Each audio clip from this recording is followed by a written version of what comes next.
નમસ્કાર વિદ્યાર્થી મિત્રો, ધોરણ 10 સામાજિક વિજ્ઞાન ઓનલાઈન સેશનમાં આપ સૌનું સ્વાગત છે. 20મો પાઠ આપણો ભારતની સામાજિક સમસ્યાઓ અને પડકારો આપણો કન્ટિન્યુ હતો. એમાં આગળ જોવાનું છે ધોરણ 10 સામાજિક વિજ્ઞાન પાઠ 20 અનુસૂચિત જાતિ અને જનજાતિઓ વિશે 341 કલમ નંબર અને 342 કલમ નંબર મુજબ સમાવિષ્ટ થતી જાતિઓ જેને આપણે SC અને ST શિડ્યુલ કાસ્ટ અને શિડ્યુલ ટ્રાઇબ્સ કહીએ. આખું જે બંધારણનું માળખું છે એમાં એ લોકો જે પછાત છે, નબળા છે, ગરીબ વર્ગના છે, એ લોકોના ઉત્કર્ષ માટે બંધારણે પણ ઘણા બધા પ્રયત્નો કર્યા છે. ભારત સરકારે પણ ઘણા બધા પ્રયત્નો કર્યા છે. ઘણી બધી જોગવાઈઓ એવી રાખવામાં આવી છે કે જેનાથી આવા લોકો, અનુસૂચિત જાતિ જનજાતિના લોકો જે છે એનું કલ્યાણ થાય, એનો વિકાસ થાય. તો એના પછીનો પ્રશ્ન આપણે ભણશું અનુસૂચિત જાતિ અને અનુસૂચિત જનજાતિ ના કલ્યાણ અને વિકાસ માટે શું છે? તો કે એના કલ્યાણ વિકાસ માટે શું હોય? તો કે બંધારણીય જોગવાઈઓ.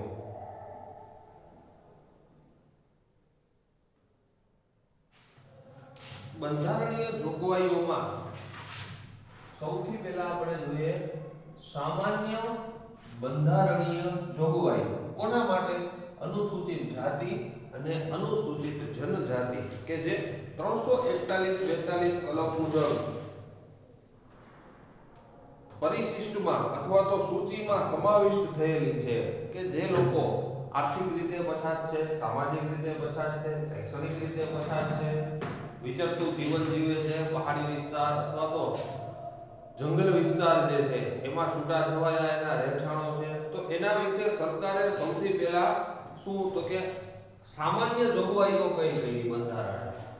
તો બંધારણીય સામાન્ય જોગવાઈઓ અને પછી આપણે જોશું કેટલીક ખાસ જોગવાઈઓ.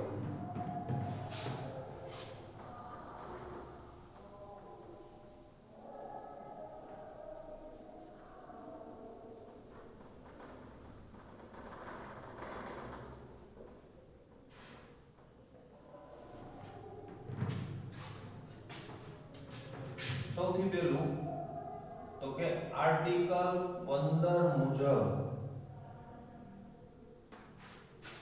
બંધારણના જે અલગ અલગ આર્ટિકલો છે એમાં 15 મુજબ ધર્મ, જાતિ, જ્ઞાતિ, લિંગ, જન્મસ્થાન અથવા તો ભાષા, જન્મ, જ્ઞાતિ, જાતિ, લિંગ,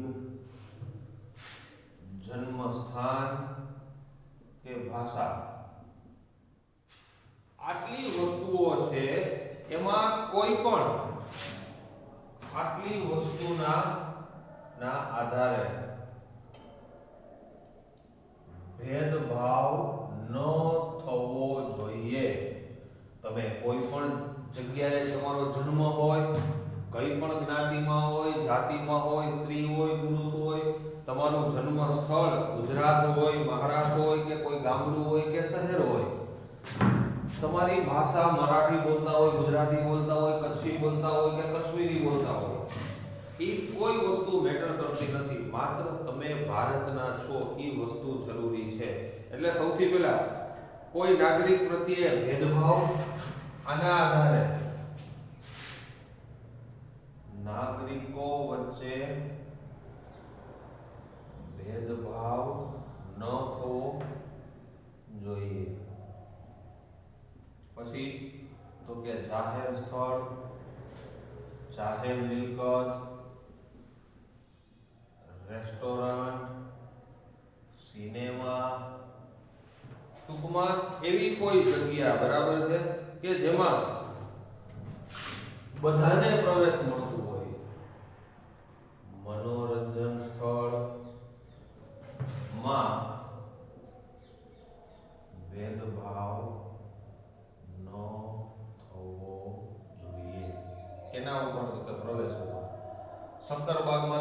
જુનાગઢના હોય તોય તમને ટિકિટ આપીને સત્તરબાગ જોવા દે, તમે મહારાષ્ટ્રના હોય તોય જોવા દે, તમે કર્ણાટકના હોય તોય જોવા દે, હિન્દુ મુસ્લિમ શીખ ઈસાઈ ગમે એ ધર્મ પડતા હોય, સ્ત્રી પુરુષ ગમે એ હોય, તમારું જન્મસ્થાન, ટૂંકમાં કોઈ વસ્તુ આવા જાહેર સ્થળોએ તમારો પ્રવેશ અટકાવી શકાતી નથી. એના પછી જે કોઈ પણ કુવા, તળાવ, રોડ, રસ્તા, જાહેર બાંધકામ, જાહેર માલિકીના સ્થળો જેમ કે બસ સ્ટેશન, રેલવે સ્ટેશન જાહેર માલિકીના સ્થળો છે. એમાં કોઈ વ્યક્તિને તમે એમ ન કહી શકો કે ભાઈ તું આ જ્ઞાતિનો છે અથવા તો તું આ જગ્યાએથી આવે છે તો તને અહીંયા આનો પ્રવેશ નહીં મળે. ગવર્નમેન્ટ કોઈ પણ પ્રકારનું નિયંત્રણ લાદી શકે નહીં. સ્થળો પર પ્રવેશ માટે કોઈ કાનૂન અલગ ન હોય.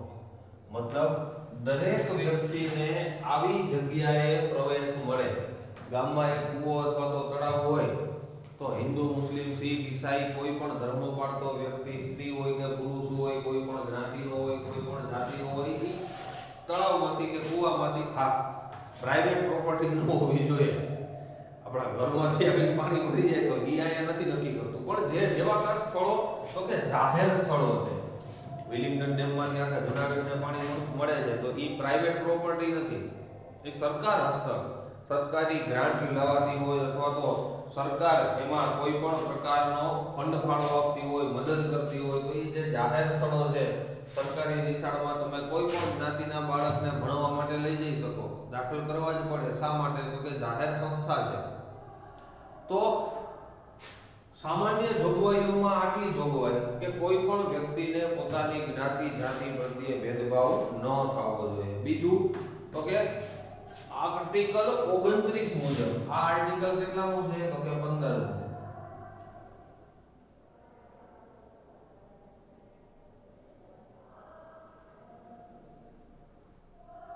બીજું આવ્યું આર્ટિકલ 29. આ આર્ટિકલ 29 મુજબ વિશિષ્ટ ભાષા, વિશિષ્ટ લિપિ, પોતાની અલગ સંસ્કૃતિ, પોતાની સંસ્કૃતિના સ્થળો અથવા તો એવી કોઈ વસ્તુ જે છે એ સાચવવાનો એને અધિકાર રહેશે. મુજબ પોતાની ભાષા, સંસ્કૃતિ, લિપિ કે સાંસ્કૃતિક વારસો દરેક નાગરિકને શું હોય તો કે જાળવવાનો અધિકાર હોય. દરેક વ્યક્તિ આ વારસો જાળવી શકે. ત્યારબાદ કોઈ વ્યક્તિ અથવા તો કોઈ સંસ્થા જાહેર અથવા તો સરકારી અનુદાન લેતી શાળામાં જ્ઞાતિ જાતિને આધારે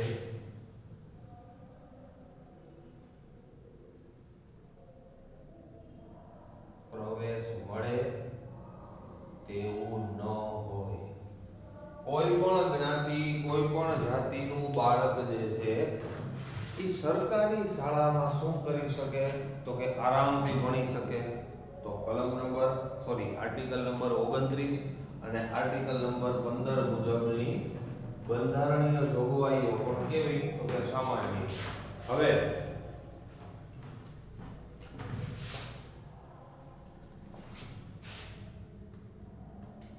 અહીંયા પણ ઈ જોઈએ આપણે બંધારણીય જોગવાઈઓ પણ કેવી તો કે આ સામાન્ય જોગવાઈ હતી. અહીંયા આપણે કેવી જોવાની છે તો કે ખાસ જોગવાઈ.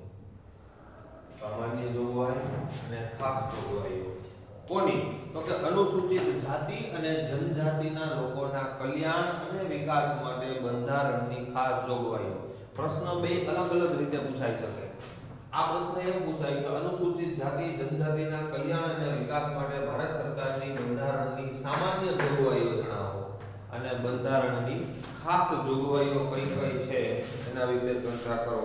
તો આર્ટિકલ 46 ના સિદ્ધાંત પ્રમાણે રાજ્ય પ્રજાના પછાત વર્ગ અને અનુસૂચિત જાતિ જનજાતિના શૈક્ષણિક આર્થિક હિતોની સંભાળ રાખશે. હવે અહીંયા આવ્યો કયો તો કે આર્ટિકલ 46. આર્ટિકલ 46 મુજબ આર્ટિકલ બધા યાદ રાખવાના. સામાન્ય જોગવાઈમાં બે આર્ટિકલ, આર્ટિકલ 15 અને આગળ આર્ટિકલ 29. આમાં 46 મુજબ રાજ્ય પોતાની પ્રજાના અનુસૂચિત જાતિ જનજાતિ કે પછાત વર્ગના લોકોના શૈક્ષણિક અને સાંસ્કૃતિક હિતો સાચવશે. મતલબ આ કેની ફરજમાં આવે? આર્ટિકલ 46 મુજબ ગવર્નમેન્ટ એટલે કે સરકારની ફરજમાં આવે કે દરેક વ્યક્તિને શું થવું જોઈએ? તો કે એના શૈક્ષણિક સાંસ્કૃતિક હિતો, એના સિવાય સંસ્કૃતિની સાથે સાથે એના આર્થિક હિતો જે છે એ પણ સચવાવા જોઈએ. એને અમુક સમયે રોજગાર છે, અમુક સમયે જે કોઈ પણ ઉદ્યોગ છે, લઘુ ઉદ્યોગ, ગૃહ ઉદ્યોગો, એના હિસાબે એને આવકની પ્રાપ્તિ થતી હોવી જોઈએ. બીજું તો કે સામાન્ય શોષણ તથા આર્થિક હકો કે અન્યાય સામે રક્ષણ. સામાન્ય કાઢી નાખો. શોષણ તથા આર્થિક હકો કે અન્યાય સામે એને શું મળવું જોઈએ? તો કે રક્ષણ મળવું જોઈએ.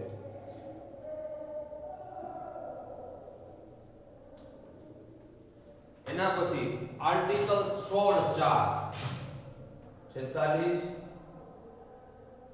આર્ટિકલ 16(4) રાજ્ય સરકાર હસ્તકની સરકારી નોકરીઓમાં આવા વર્ગ માટે, આવા વર્ગ એટલે કેવો વર્ગ? અનુસૂચિત જાતિ જનજાતિ અને પછાત વર્ગ માટે શું? તો કે અનામતની જોગવાઈ. અનામતની જોગવાઈ રાખવી જોઈએ જેથી કરીને દરેકને નોકરી મળી રહે. અનુસૂચિત જાતિ માટે 15% અને જનજાતિ માટે 7.5% જોગવાઈ.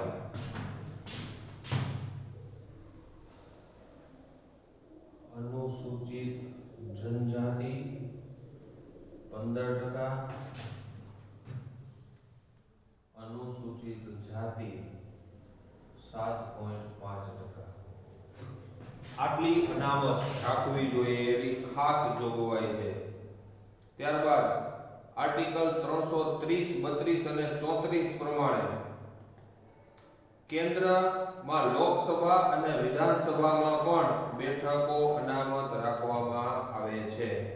કઈ કઈ આર્ટિકલ? 30, 32 અને 34. ત્રીજું આર્ટિકલ 30, 32, 34 મુજબ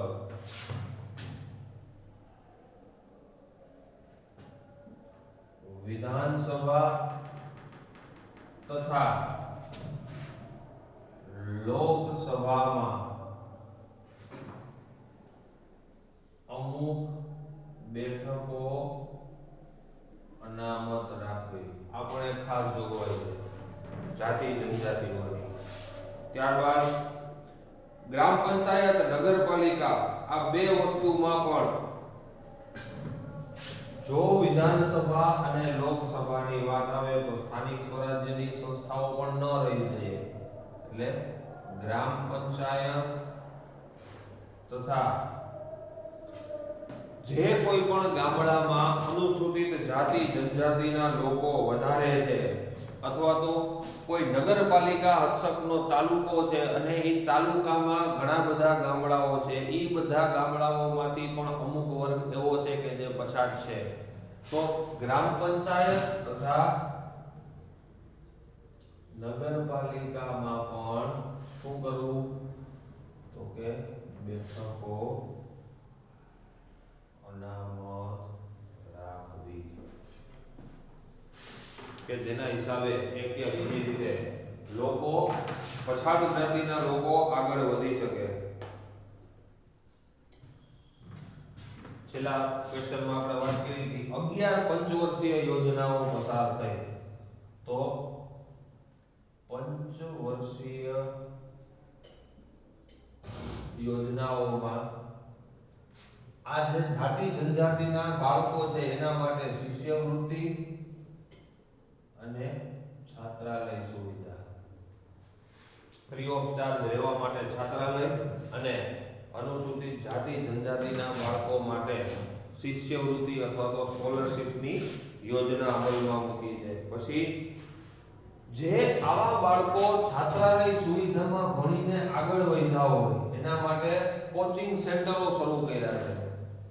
તો કોચિંગ સેન્ટરો માટે પણ શું એવું કહેવામાં આવે છે કે જે કેન્દ્ર સરકાર દ્વારા એને નાણાં એટલે કે અમુક વર્ગો કે તાલીમ માટે આવા સમુદાયને શું આપવામાં આવે, તો કે કેન્દ્રની સહાય. કેન્દ્ર સરકાર પણ આવા લોકોના ઉત્કર્ષ માટે પ્રયત્ન કરતી હોય. એના સિવાય હમણાં આપણને બધાને ખબર છે સરકાર આવી જ્ઞાતિ માટે પ્રવેશ ફી, પરીક્ષા ફી અને ઉંમરમાં પણ શું આપે છે, છૂટછાટ આપે છે કે અમુક પ્રકારે જે એની લાયકાત છે એ લાયકાત મુજબ અથવા તો ઓછી લાયકાત ધરાવતો વર્ગ છે પણ અનુસૂચિત જનજાતિનો છે, શિક્ષણ જો વધારવામાં આવે તો એ જ્ઞાતિ માટે પોતાની જ્ઞાતિ માટે કંઈક સવિશેષ કરી શકે. એના માટે એક્ઝામ જે લેવાય અથવા જીપીએસસી યુપીએસસી ના વર્ગો છે અથવા તો સ્ટાફ સિલેક્શન કમિશન છે કે ઘણી બધી કોમ્પિટિટિવ એક્ઝામ છે એમાં એ લોકોને શું, તો કે થોડા પૈસા પણ ઓછા રાખવામાં આવે કારણ કે પહેલેથી શું છે તો કે પછાત છે. તો આ હતી સામાન્ય જોગવાઈઓ, આ તો કે ખાસ જોગવાઈઓ. આ આર્ટિકલ ખાસ યાદ રાખવાના, સામાન્ય જોગવાઈના 2 આર્ટિકલ અને ખાસ જોગવાઈના 3 આર્ટિકલ કે જેમાં અનુસૂચિત જાતિઓ અને અનુસૂચિત જનજાતિઓના કલ્યાણ, રક્ષણ અથવા તો એનો વિકાસ થાય એના માટે થઈ અને ગવર્નમેન્ટે કેવા કેવા પ્રયત્નો કર્યા. આ તો માત્ર ને માત્ર થોડી જ વસ્તુ મેં તમને આમાં સૂચવી છે. આમાં જો કદાચ એડ કરવી હોય બરાબર છે તો અમુક વસ્તુ એડ કરી શકાય, જેવી કે આશ્રમ શાળાઓ શરૂ કરી છે. તો આશ્રમ શાળાઓ શું છે, તો કે માત્ર ને માત્ર પછાત જ્ઞાતિઓ જે છે કે જે દિવસ દરમિયાન મજૂરી કરીને પોતાના પેટનું ભરણ પોષણ કરે છે એવા લોકો માટે રાત્રિ શાળાની પણ સગવડ ગવર્નમેન્ટે કરી, આશ્રમ શાળા પણ કરી છે. મેડિકલ છે, ફાર્મસી છે, એન્જિનિયરિંગ સેક્ટર છે, આવા જે અલગ અલગ પ્રકારના ભણવાના જે સ્ટ્રીમ છે એમાં પછાત વર્ગના બાળકો સારામાં સારું ભણી શકે, કોલેજમાં એડમિશન લઈ શકે, તો બંધારણીય જોગવાઈમાં આવી જાતિઓ જે છે બરાબર છે એના માટે ફાર્મસી, મેડિકલ, એન્જિનિયરિંગ આ બધી કોલેજોમાં પણ અમુક બેઠકો કેવી રાખવામાં આવે છે, અનામત. એમાં એ લોકોને ખૂબ ઓછી ફીએ સારામાં સારું ઉચ્ચ શિક્ષણ આપવું એવી યોજના છે. બીજું, કોઈ વ્યક્તિ આ સમાજમાં એવો થાય કે ભણી ગણીને સારી નોકરીએ લાગ્યો હોય, કઈ અનુસૂચિત જાતિ જનજાતિ કે પછાત વર્ગનો કોઈ એવો વ્યક્તિ ઉચ્ચ શિક્ષણ મેળવેલો પોતાના સમાજના ઉત્કર્ષ માટે કાર્ય કરતો હોય, આવી કોમ ઊંચી આવે એના માટે પ્રયત્ન કરતો હોય, સમાજ સેવા કરતો હોય, તો એવાને ડોક્ટર બાબા સાહેબ આંબેડકર પુરસ્કાર પણ આપવામાં આવે, એનું સન્માન કરવામાં આવે, તો એ પણ જોગવાઈ છે. ત્યારબાદ બંને જાતિના કલ્યાણ અને હિતોની સુરક્ષા માટે કેન્દ્ર લેવલે પછાત અથવા તો સામાજિક કલ્યાણ ખાતું, સમાજ કલ્યાણ ખાતું છે, એમાં એક ઓફિસરની નિમણૂક થાય અને એ ઓફિસર બધા રાજ્યોના જે આવા વર્ગો છે એના ઉત્કર્ષ માટે પ્રયત્ન કરતો હોય. બીજું, વિવિધ પ્રકારની યોજનાઓ સ્કૂલમાં ભણતા બાળકોથી લઈ અને ગૃહ કે કુટીર ઉદ્યોગો ચલાવતા લોકો અથવા તો ડેરી ઉદ્યોગ ચલાવતી સ્ત્રીઓ કે આવી કોમમાં કાર્ય કરવા માટે ઉત્સુક હોય એવા લોકોને નાણાકીય સહાય બહાર પાડી અને આર્થિક આયોજન જ એ રીતનું કરવામાં આવે કે આ લોકો શું થાય તો કે પગભર થઈ શકે. જે સમજાવ્યા એમાંથી અમુક મુદ્દા ખાસ જોગવાઈના, સિલેક્ટેડ મુદ્દા સામાન્ય જોગવાઈના, એટલે અનુસૂચિત જાતિઓ અને જનજાતિઓ પૂરી. હવે આ જ રીતના એક ખાસ અધિકારો જોવાના છે. આ પ્રશ્ન કલ્યાણ વિકાસનો અહીંયા પૂરો થયો.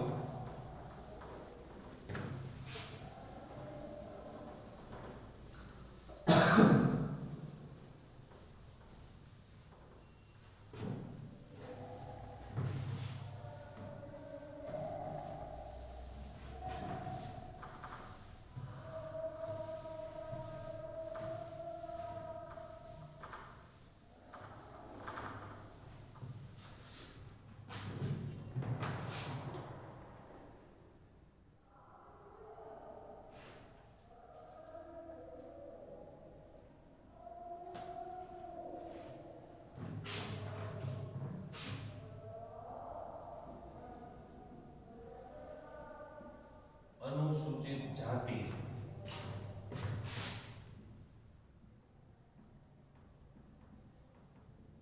અનુસૂચિત જનજાતિ. ભારતના બંધારણમાં મિત્રો અનુસૂચિત જાતિ અને જનજાતિ આ બે જાતિઓ માટે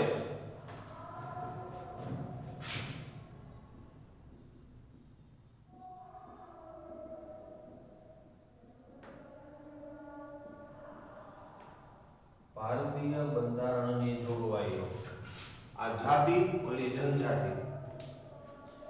આગળનો પ્રશ્ન હતો એ શું હતો તો કે અનુસૂચિત જાતિ જનજાતિના કલ્યાણ અને વિકાસ માટેની સામાન્ય જોગવાઈઓ અને ખાસ જોગવાઈઓ. આ પ્રશ્ન શું છે તો કે ભારતના બંધારણમાં અનુસૂચિત જાતિ માટેની જોગવાઈઓ અને અનુસૂચિત જનજાતિ માટેની જોગવાઈઓ.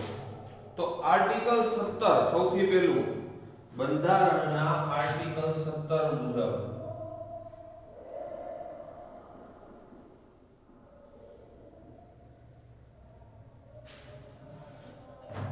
શું કહેવામાં આવ્યું છે? અસ્પૃશ્યતા નાબૂદ કરવામાં આવી છે. અસ્પૃશ્યતા એટલે શું? તમે નાના ધોરણના સામાજિક વિજ્ઞાનમાં ભણી ગયા છો. અસ્પૃશ્યતા નાબૂદ. આ વ્યક્તિ છે એને અડવાથી આવું થાય, આવી માનસિકતા વર્ષો પહેલા ભારતના લોકોની હતી. માણસ પ્રત્યે ભેદભાવ, પીવાના પાણી, કુવેથી પાણી ભરવાનું હોય, જાહેરમાં જમવાનું હોય, કોઈ ધાર્મિક પ્રસંગમાં હાજરી આપવાની હોય, તો અમુક જ્ઞાતિ, પહાડી જ્ઞાતિ, અમુક પ્રકારના લોકોને પ્રવેશ માટે મંજૂરી ન મળતી. તો એ શું હતું તો કે અસ્પૃશ્યતાનો એક અવગુણ ભારતની પ્રજામાં હતો. અસ્પૃશ્યતાના કારણે કોઈ પણ ગેરલાયકાત, અસ્પૃશ્યતાના લીધે થતી ગેરલાયકાત શું બને તો કે સજાપાત્ર ગુનો બને. અત્યારે સર્વધર્મ સંભાવ, રાષ્ટ્રીયતા, હિન્દુત્વ, એક જ ભારતમાંના બધા સંતાનો, કોઈ પણ ધર્મ હોય. હવે આવી વિચારસરણી રાખવાની હોય એની જગ્યાએ આવી સંકુચિત વિચારસરણી જ્યારે માણસમાં આવે ત્યારે માણસનું સામાજિક રીતે પતન થાય તો ઈ પ્રમાણે આ ગેરલાયકાત જે છે ઈ સહન કરવામાં ન આવે. બીજું આર્ટિકલ 25 પ્રમાણે સામાજિક કલ્યાણ અને સુધારણા માટે પહેલો આર્ટિકલ 17, બીજો આર્ટિકલ 25 પ્રમાણે આર્ટિકલ 25 મુજબ તો કે રાજ્યોને સામાજિક કલ્યાણ અને સુધારણા માટે રાજ્યને સામાજિક કલ્યાણ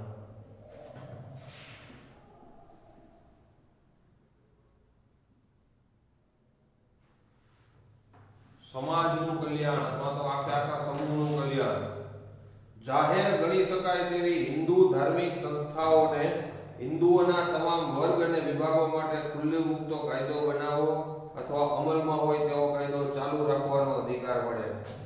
હિન્દુ ધાર્મિક સંસ્થાઓ હિન્દુ ધાર્મિક સંસ્થા સંગઠનો પર કાયદો ઘડવો અને હોય તો ચાલુ રાખો. ભાષા થોડી અટપટી છે, સમજાવી દઉં તમને. આર્ટિકલ 25 રજૂ થયું એટલે ભારતમાં જે કોઈ પણ તીર્થ ક્ષેત્રો હતા, ભારતના કોઈ પણ ધાર્મિક મહત્વ ધરાવતા સ્થળો હતા, ત્યાં માનવ માત્રને પ્રવેશ, મતલબ કોઈ વ્યક્તિ ગંગામાં નાતા કોઈ બીજી વ્યક્તિને રોકી ન શકે. મેં તમને વાત કરી એમ લગ્ન, આપણે જન્મ સ્થળ, જન્મ, જાતિ, જ્ઞાતિ, ભાષા, લિપિ, પહેરવેશ, આ કોઈ પણ પ્રકારે જાહેર સ્થળોએ અથવા તો ધાર્મિક સંસ્થાઓએ આર્ટિકલ 25 મુજબ એને રોકી શકાય નહીં. હિન્દુઓના ઉલ્લેખમાં શીખ, જૈન અને બૌદ્ધ ધર્મ પાળનારાઓ તથા ધાર્મિક સંસ્થાના ઉલ્લેખમાં શીખ, જૈન અને બૌદ્ધ સંપ્રદાય, એટલે કે તમે શીખ સંપ્રદાયના હો, તમે બૌદ્ધ સંપ્રદાયના હો, તમે હિન્દુ સંપ્રદાયમાં હો કે તમે જૈન સંપ્રદાયના હોય, આમાંથી કોઈ પણ વ્યક્તિ એકબીજાના ધર્મસ્થાન ઉપર જઈ શકે, એને ગેરલાયક ઠેરવી ન શકીએ આપણે. જૈન શીખ મંદિરમાં પણ જઈ શકે, હિન્દુ બૌદ્ધ મંદિરમાં પણ જઈ શકે, બૌદ્ધ જૈન મંદિરમાં પણ જઈ શકે અને જૈન શીખ મંદિરમાં પણ જઈ શકે. મતલબ ધાર્મિક સંસ્થાઓ સાથે તમારી જે આસ્થા શ્રદ્ધા જોડાયેલી છે એ મુજબ તમે જે તે ધાર્મિક સ્થળોએ વર્તન કરવા માટે થઈ અને લાયક છો. કેવું વર્તન? તો કે સંસ્કૃતિને શોભે, ધાર્મિક સ્થળની ગરિમા જળવાય એવું વર્તન દર્શન કરી શકો, જઈ શકો. તો આ બે આર્ટિકલ નંબર 17 અને આર્ટિકલ નંબર 25, આ બે આર્ટિકલ માત્ર ને માત્ર અનુસૂચિત જાતિઓ માટે છે. હવે અનુસૂચિત જનજાતિઓ માટે તો કે 19(5) બંધારણના આર્ટિકલ 19(5)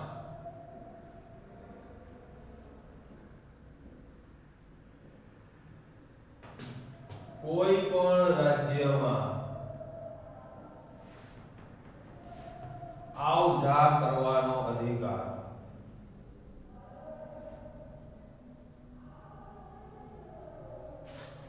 જનજાતિ હોય, પહાડી વિસ્તારમાં રહેતી હોય, બરાબર છે, એ કોઈ પણ પ્રદેશમાં શું કરી શકે? તો કે આવ જા કરવાનો અધિકાર ધરાવે, ખેતી કરવાનો અધિકાર ધરાવે, ધંધો કરવાનો અધિકાર ધરાવે, મિલકત લેવાનો પણ અધિકાર ધરાવે. ગુજરાતનો વ્યક્તિ ધારે તો મહારાષ્ટ્રમાં પણ મકાન લઈ શકે, રાજસ્થાનનો ખેડૂત ધારે તો મધ્યપ્રદેશમાં જમીન લઈ શકે. તો આ દરેકે દરેક વસ્તુ આર્ટિકલ 19(5) મુજબ છૂટ આપી છે. આ સત્તાની રૂએ રાજ્યપાલો અનુસૂચિત જનજાતિના વિસ્તારમાં જમીન ફેરબદલી, નાણાંની ધીરધાર તેમજ અન્ય પ્રકારે જનજાતિઓના થતા શોષણને અટકાવવા અને રક્ષણ કરવા ખાસ કાયદાઓ બનાવી શકે છે. એટલે કે રાજ્યના રાજ્યપાલ આવા પછાત વર્ગનું શું થાય? તો કે શોષણ અટકે તથા તેને મદદરૂપ થવાય એ રીતે કાયદાઓ ઘડી કે બનાવી શકે અને શું કરી શકે એની ઉપર અમલ કરાવી શકે. પછાત વિસ્તાર છે એમાં શું થાય તો કે નાણાં ધીરધારનો ધંધો થઈ શકે, બીજું તો કે જમીન સંપાદન કરી શકે, પછી કોઈ પણ ધંધો અથવા તો લઘુ કે ગૃહ ઉદ્યોગો માટે શું આપી શકે વગર વ્યાજની લોન આપી શકે. આ દરેકે દરેક વસ્તુ કોણ કરી શકે તો કે રાજ્યપાલ કરી શકે. તો રાજ્યપાલ જે છે એ એક યા બીજી રીતે આવા જે અનુસૂચિત જાતિ અને જનજાતિના લોકો છે એનું ધ્યાન રાખી શકે. અનુસૂચિત જાતિ અનુસૂચિત જનજાતિ માત્ર ને માત્ર ભારતના બંધારણની જોગવાઈઓ. આગળના પ્રશ્નમાં અનુસૂચિત જાતિ જનજાતિની સામાન્ય જોગવાઈઓ અને ખાસ જોગવાઈઓ આટલી વસ્તુ આપણે જોઈ. હવે વિશ્વને પરેશાન કરતી એક સળગતી સમસ્યા અથવા તો જેને આપણે હકીકતમાં સામાજિક પડકાર કહી શકીએ અથવા તો સામાજિક સમસ્યા કહી શકીએ એવું કે જેનાથી અત્યારે માત્ર ભારત નહીં ભારત સિવાયના અન્ય દેશો પણ જે છે એ પીડિત છે. બરાબર. એવા લોકો કે જે માત્ર પોતાના અંગત લાભ માટે થઈ અને દેશમાં આવી પ્રવૃત્તિઓ કરતા હોય. આઈએમપી પ્રશ્ન તમને બધાને એના વિશે ચોક્કસ ખ્યાલ હશે, ટીવીમાં જોતા હશો. ભારત ઉપર પણ ઘણી બધી વખત ઈ પ્રકારના હુમલા થઈ ગયા અને એને વિશ્વના લોકોએ ભારતીયની અથવા તો ભારતની એકલી સમસ્યા નહીં પણ આખા વિશ્વની સમસ્યા ગણી છે. એટલે પ્રશ્ન આપણો આતંકવાદ શું છે તો કે વૈશ્વિક સમસ્યા, આખા વિશ્વની સમસ્યા છે, માત્ર ભારત પૂરતી કે કોઈ એક દેશ પૂરતી નથી.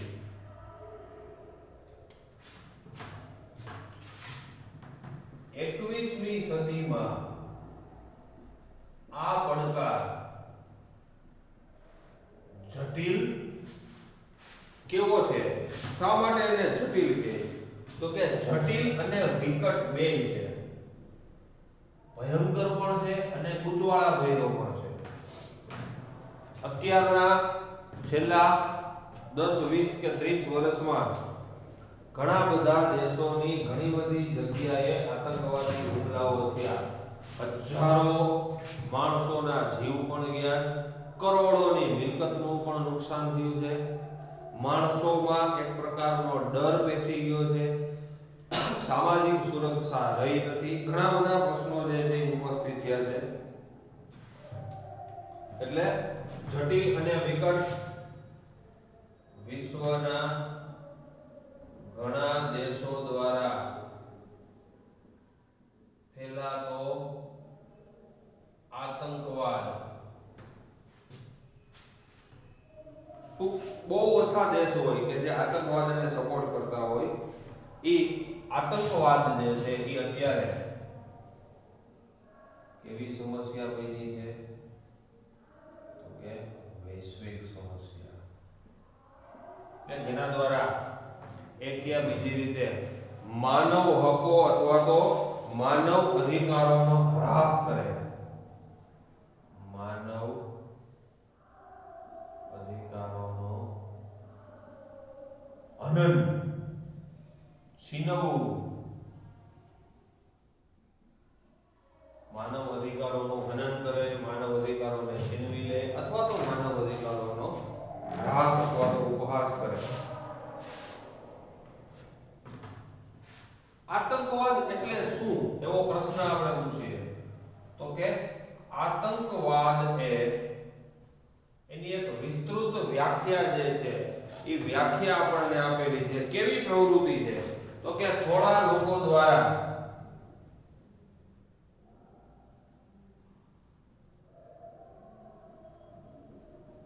સંગઠિત એટલે કે ભેગું થઈ જવું, આયોજિત એટલે એનું આયોજન કરવું અને ઈરાદાપૂર્વક એટલે જાણી બુજીને ઈરાદાપૂર્વક કરવામાં આવતી અને અહીંયા નામ આપ્યું છે કેવી તો કે અનૈતિક અને ભયજનક અનૈતિક ભયજનક કેવું તો કે હિંસાત્મક કૃત્ય